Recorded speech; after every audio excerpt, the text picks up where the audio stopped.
Ada yang mengatakan kalau orang cerdas itu adalah orang yang bisa membuat sesuatu hal yang rumit menjadi sederhana.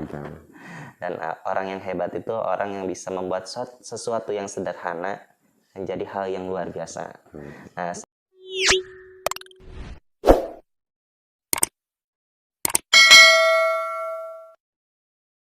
apa itu sih metode tamis? Metode tamis itu adalah metode mudah untuk mempelajari pelajaran nahwu shorof. Jadi saya itu basicnya sebenarnya bukan anak pondok. Saya tuh dulu kimia basicnya. Sebenarnya pembelajaran nahwu shorof itu mirip pembelajaran matematika. Dulu saya ketika kecil itu suka sekali pembelajaran matematika, bahkan pernah mengikuti beberapa perlombaan matematika. Jadi kalau yang suka pembelajaran matematika pastinya lebih cepat untuk menangkap pembelajaran metode tamis. Pada awalnya untuk terjemah Al-Quran dengan melalui materi nahwu shorof.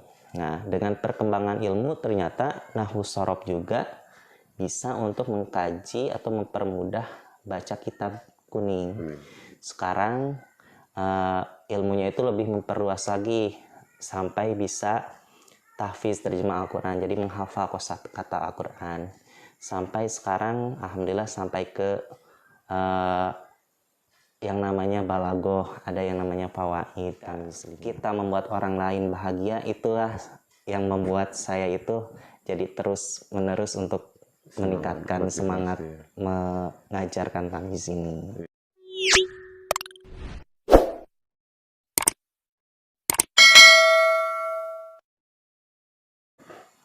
Assalamualaikum warahmatullahi wabarakatuh.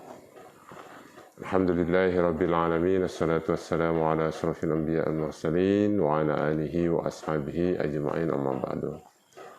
Alhamdulillah, pada saat ini kita bertemu dengan Ustadz Soleh Mansur dari Bandung, datang ke Pondok Pesantren Tazaka dalam rangka melaksanakan pelatihan tamyiz.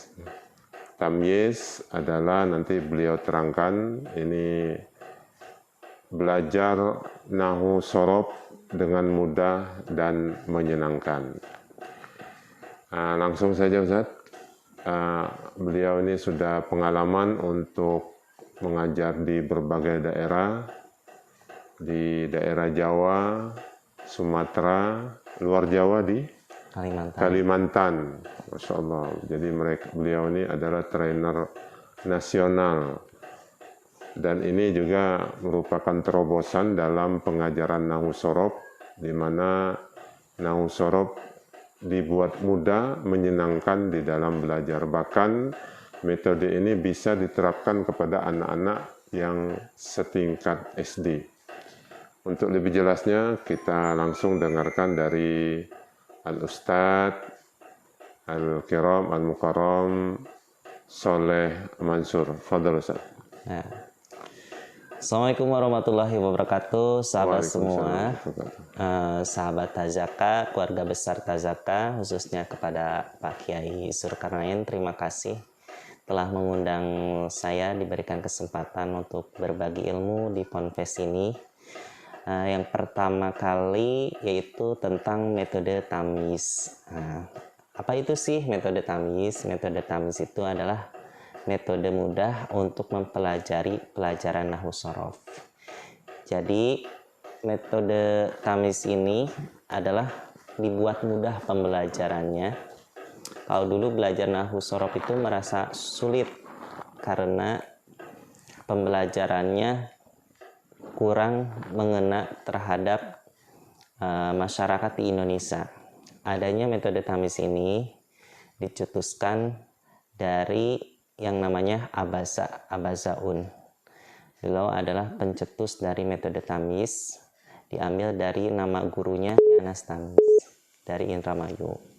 Saya sendiri sebagai santri di sana, dan alhamdulillah saya itu diberikan kemudahan Pak Kiai untuk mempelajarinya. Jadi saya itu basicnya sebenarnya bukan anak pondok.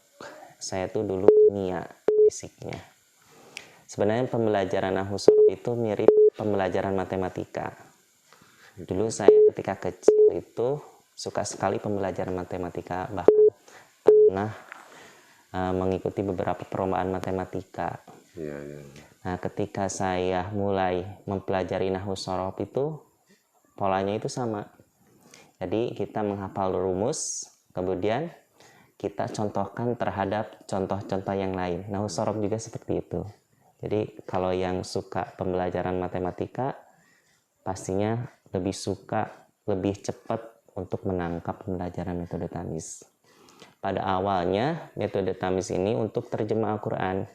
Mayoritas penduduk Indonesia itu hanya bangga, hanya cukup untuk membaca Al-Quran saja. Tetapi kan Al-Quran itu tidak hanya dibaca saja ya Pak Kiai, dipahami artinya, kemudian ditazaburi isinya, kandungannya, karena sebagai petunjuk bagi orang-orang yang bertakwa. Nah, bagaimana supaya kita memahami dari isi kandungan Al-Quran? Yaitu salah satunya yaitu kita mengetahui terjemah dari Al-Quran. Oleh sebab itu metode tamis ini pendekatannya untuk terjemah Al-Quran dengan melalui materi nahwu shorof. Nah, dengan perkembangan ilmu ternyata nahwu shorof juga bisa untuk mengkaji atau mempermudah baca kitab kuning.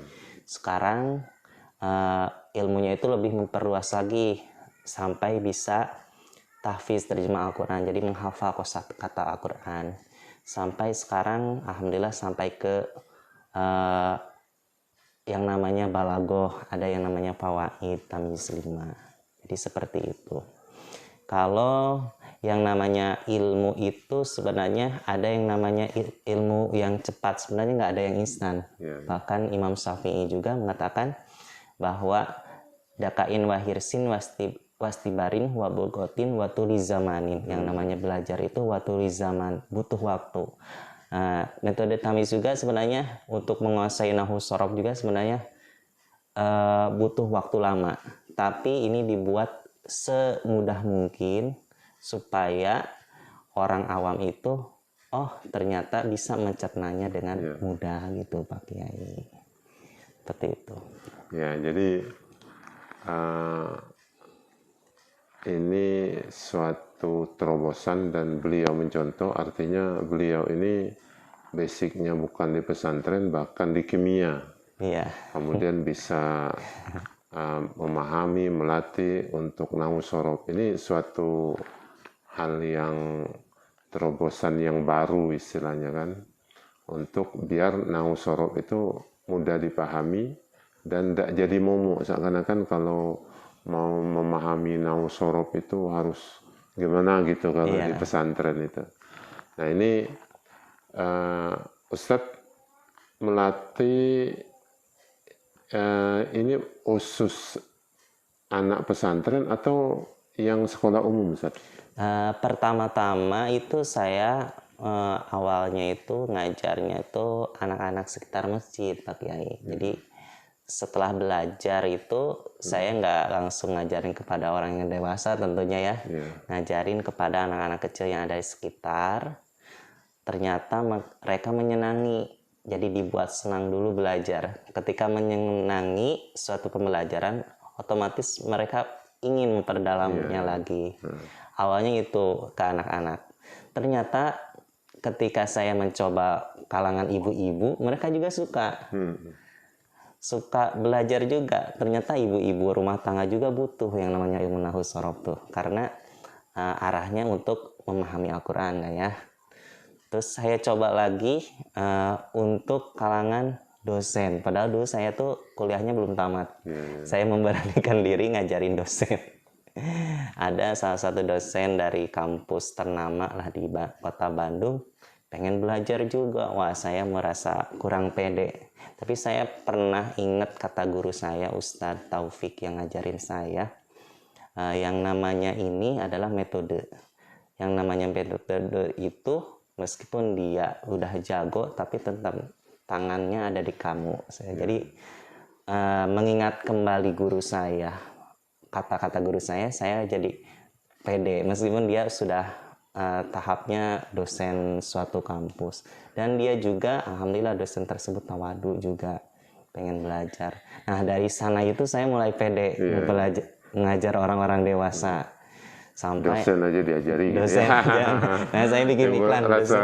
timbul Iya betul. rasa percaya diri kan. Iya, sampai kan kalau dosen itu banyak linknya ya. Iya, betul. Nah, dosen itu sampai mempromokan ke orang-orang, ternyata banyak juga yang tertarik. Sampai ada salah satu kumpulan kepala sekolah di Kota Bandung, dia mengadakan seminar di suatu kampus, di suatu tempat, ada yang di hotel, ada yang di kampus.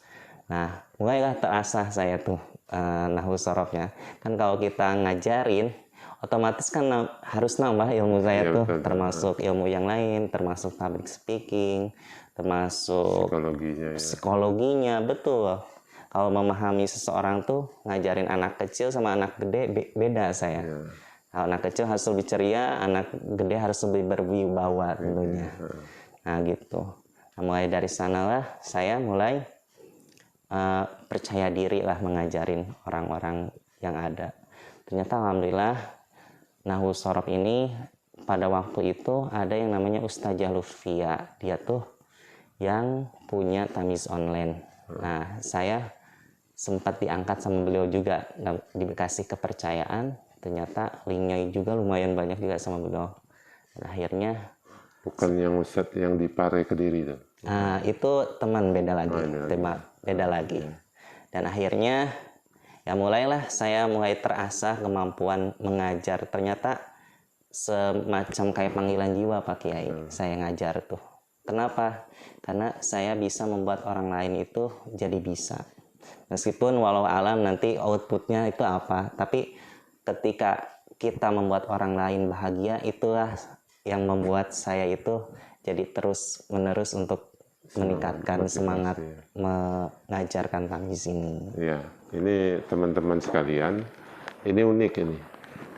Unik, biasanya nahwu sorof itu selama ini kan seakan-akan dibatasi hanya untuk santri ya. Iya. Tapi beliau sudah ngajar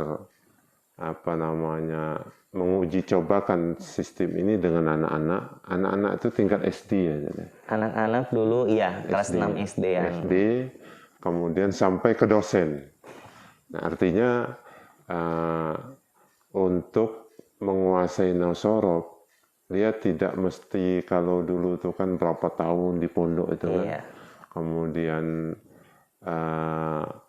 ya banyak hal-hal yang seakan-akan untuk nahwu sorof itu hanya orang-orang tertentu lah kayaknya ya. Dan itu sepertinya tidak bisa dikuasai kalau orang dari pesantren ya. Nah, beliau ini membuktikan bahwa nahwu sorof itu bisa dipahami oleh masyarakat umum. Nah, karena tujuan awalnya ini kan untuk menerjemahkan Quran, tapi ternyata banyak efek-efek lainnya, dan ini memang nahwu sorof ini induknya belajar tafsir, hadis, mahfuzot, kemudian balagho ya, induknya ya nama juga bahasa Arab kan. Dan juga bahasa Arab itu kan bahasanya Quran kan. Dan Quran itu dipermudah, sudah dijamin oleh Allah, itu kita dipermudah untuk mempelajari Al-Quran. Nah, ini kalau Ustadz pengalaman di dalam mengajar antara yang dari pesantren kemudian yang dari umum, ini gimana Ustaz pengalaman Ustaz? Pengalamannya beda-beda. Kalau dari umum otomatis kan ya justru saya lebih mensederhanakan pembahasannya, karena kan umum itu benar-benar dari nol sekali. Jangan sampai kata-kata keluar, kata-kata yang asing itu keluar. Bahkan ada yang mengatakan kalau orang cerdas itu adalah orang yang bisa membuat sesuatu hal yang rumit menjadi sederhana. Dan orang yang hebat itu orang yang bisa membuat sesuatu yang sederhana menjadi hal yang luar biasa. Nah, saya itu mencoba kepada orang-orang yang di luar pesantren itu ketika berbicara sampaikan sesuai dengan pemahaman mereka. Beda kalau orang pesantren, kalau misal salah satunya ada kalau kita uh, menyampaikan tentang tasrif, wah mereka tuh bukan hal yang baru lagi, mereka Sudah klik, udah ya. tahu sebelumnya, cuma hanya menyamakan metodenya saja. Biasanya orang pesantren itu seperti itu. Nah, kalau orang umum, wah sebisa mungkin saya membuat orang lain itu bisa mencerna bahasa saya. Jadi tidak terlalu berbobot bahasanya, tapi mereka tetap ilmu dalam metode tamyiz ini mereka dapatkan sesuai dengan apa yang saya ajarkan kepada yang lain. Ya, ini pengalaman saya, ini kadang-kadang kita saking rumitnya istilah sehingga tidak masuk kaidahnya itu kan. Padahal istilah-istilah itu kan nama-nama kan. Iya. Jadi kalau kita jadi sulit istilah-istilahnya, padahal ada misalnya istilah fi'il madhi, sebenarnya di dalam bahasa Inggris itu ada Pak ya. Iya. Misalnya yang past tense, kemudian yang future, dan istilah-istilah itu kalau kita samakan dengan istilah yang umum itu tentunya bisa mempermudah di dalam belajar. Betul. Ya. Nah, Ustadz, kalau tadi artinya antara yang mondok dan yang tidak mondok itu artinya yang mondok itu mungkin lebih cepat kliknya kan? Iya. Karena dia sudah lebih akrab lah dengan nahu sorof ini. Nah, kemudian kalau untuk yang umum itu Ustaz, itu mereka itu gimana antum biar mudah itu biar klik ya, dia lebih cepat memahami, itu gimana strategi Ustaz? Strateginya gini, kalau untuk yang umum saya kebanyakan satu, nggak banyak teori, terbanyak praktek. Kalau praktek biasanya mereka paham sendiri. Dua, ketika memahamkan kepada umum, bahasanya harus lebih sederhana tentunya ya. Kemudian yang ketiga, kalau kepada yang umum, saya lebih banyak mempresentasikan sesuatu hal yang sesuai dengan pemahaman mereka gitu. Mereka pahamnya misal kayak fi'il madi, tahu nggak bentuk lampau? Oh, saya pernah ngajar seorang yang memang dia tuh orang kalau bahasa Inggrisnya nguasain, tapi kalau bahasa Arab baru tahu simple past tense. Simple past tense itu fi'il madi. Nah, jadi diklopkan sama pemahaman mereka gitu. Nah, seperti itu trik-triknya. Ya selebihnya saya lebih perbanyak tentang praktek tadi. Bisa praktek ke dalam Al-Quran. Kan minimal tuh kalau mempelajari metode tamyiz itu minimal bisa baca Quran dulu. Kalau yang sulit membaca Al-Quran tentunya agak susah sayanya. Ketika praktek, oh maksudnya ini ya. Mereka tuh nemu teorinya sendiri. Padahal saya tuh nggak keluarin teori yang banyak gitu. Cukup teori kuncinya, teori utamanya, praktek. Teori utama, praktek gitu terus. Itu strateginya. Ya, jadi punya tantangan sendiri untuk menyederhanakan nahu sorof ini sehingga masyarakat tuh membaca Al-Quran tuh bukan membaca saja, dia memahami. Gitu. Iya. Memahami Al-Quran itu. Oke, teman-teman sekalian, jadi jangan lupa subscribe, like, and share konten Zulkarnain Bayan. Tagline-nya, Ustadz, Zulkarnain Bayan, ya saman, Ya saman. ya cacam, albam, pacak galo, alhamdulillah. Jadi terima kasih Ustadz di dalam sudah memberi kita pencerahan ini untuk bagaimana menjadikan nahu sorof itu lebih mudah, lebih menarik ya. Mungkin Ustadz bisa kasih contoh lagu yang ciri-ciri isim Ustadz. Ciri-ciri isim. Gimana Ustadz? Bismillahirrahmanirrahim. Ini kalau sahabat atau ada yang lain yang lebih menarik silakan Ustadz. Sahabat semua, kalau pengen lebih detailnya ada di Tamyiz Bandung Channel ya. Tamyiz ya. Bandung Channel. Iya. Ini ada channel. Itu lebih lengkap ya, tapi saya hanya sedikit saja ini Seperti misal yang paling menarik itu tasrifil madiyah. Fa'ala, fa'ala, fa'alu, fa'alat, fa'alata, fa'alna. Fa'alta, fa'altuma, fa'altum. Fa'alti, fa'altuma, fa'altunna. Fa'altu, fa'alna. Fa'altu, fa'alna. Wah, pakai ayat susah. Mantap. Iya, jadi jangan lupa nih channel Tamyiz Bandung. Tamyiz Bandung Channel. Tamyiz Bandung Channel. Tadi saya ketemu, cuman saya tidak ngira punya antum nih. Jadi itu cara mempermudah. Jadi anak-anak kecil, ya anak-anak saya yang MI bahkan yang belum TK itu mendengar ini mudah jadinya. Iya. Boleh satu lagi pakai. Ya silakan. Ini kalau anak kecil itu suka dengan balonku ada 5. Ada yang namanya tasrifil amr. Kan balonku ada 5. Saya ganti. If'al, if'ala, if'alu, if'ali, if'ala, if'alna. If'al, if'ala, if'alu, if'ali, if'ala, if'alna. Nah, anak-anak itu pasti suka. Jangan dulu kasih pemahaman yang rumit dulu. Pokoknya nyanyi aja dulu. Nyanyi aja dulu. Jadi memang pendekatan yang saya lihat Tamyiz ini, pokoknya mereka menyenangkan dulu. Iya. Bagaimana suatu ilmu itu disenangi. Iya. Ya, nama kalau orang sudah senang itu insya Allah ya. Jadi dia tidak akan jadi ringan semua karena senang itu. Jadi teman-teman sekalian, kita sudah berbicara dengan Ustadz yang sudah menggeluti Tamyiz ini dari tahun berapa, Ustadz? Kalau dulu belajarnya itu pertama kali belajar itu tahun 2013 akhir. Saya lupa bulannya bulan apa, tapi 2013 akhir. Nggak langsung bisa Pak Kiai. Iya. Berarti sudah 9 tahun ya? Ya, nggak langsung bisa sih. Jadi ada tahap saya ngeblank dulu. Nah, bisanya itu ketika pas ngajar. Ketika ngajarin orang, minimal 1 orang. Nah, itu tuh seolah-olah kita murojaah kembali.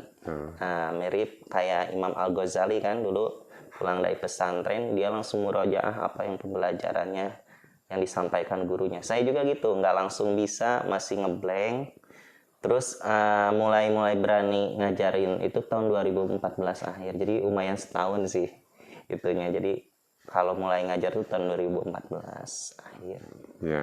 Ya, memang ada kalau dalam pesantren itu ada istilah gini, Ustaz. At-ta'allumu bit-ta'lim. Jadi belajar dengan mengajar. Makanya di pondok itu kan biasanya sudah dari pondok ada pengabdian. Nah, disitulah kita bisa menerapkan ilmu-ilmu itu. Kadang waktu kita santri tidak ngerti. Tapi ketika kita ngajar, dipaksa harus ngerti. Betul. Itulah beda guru dengan murid. Kalau guru, dia harus mempersiapkan diri. Kalau murid masuk ya sudah, modal duduk aja sudah bisa belajar karena cuma nerima. Jadi untuk anak-anak ini bisa, bahkan tadi untuk dosen. Jadi ring untuk mempelajari Tamyiz ini memang begitu variatif ya. Apalagi untuk anak pesantren, jelas lebih klik. Dan yang lebih penting ya, itu menyenangkan, itu yang saya senangi ya. Menyenangkan karena dengan lagu ya semua orang kan senang dengan lagu. Jadi insya Allah yang berminat silakan undang beliau dan kunjungi channel Tamyiz Bandung Channel. Jadi dari awal itu sudah secara detail itu sudah ada di sana. Iya.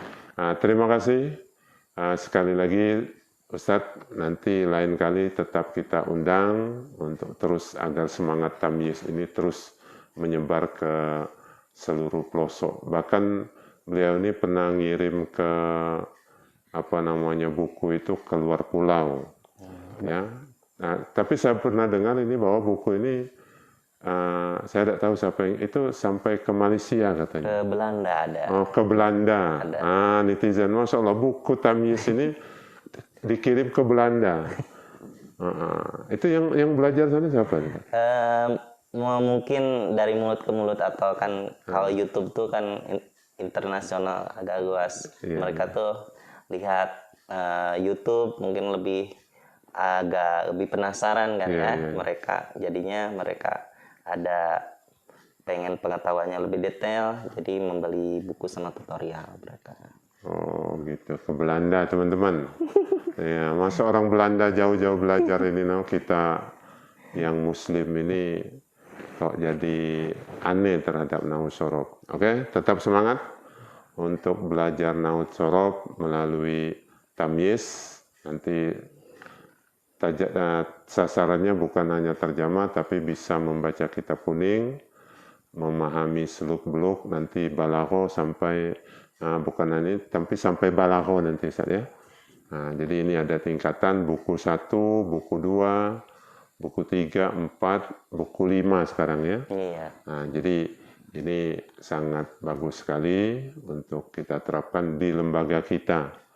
Dan ini bisa untuk anak-anak yang remaja, dewasa, bahkan dosen ya. Dosen. Jadi mudah-mudahan kita doakan Ustadz Soleh dan tim tamyiznya diberi kemudahan oleh Allah Subhanahu wa taala untuk mensiarkan nahwu sorof sebagai induk ilmu bahasa Arab ini. Syukron. Wassalamualaikum warahmatullahi wabarakatuh. Waalaikumsalam.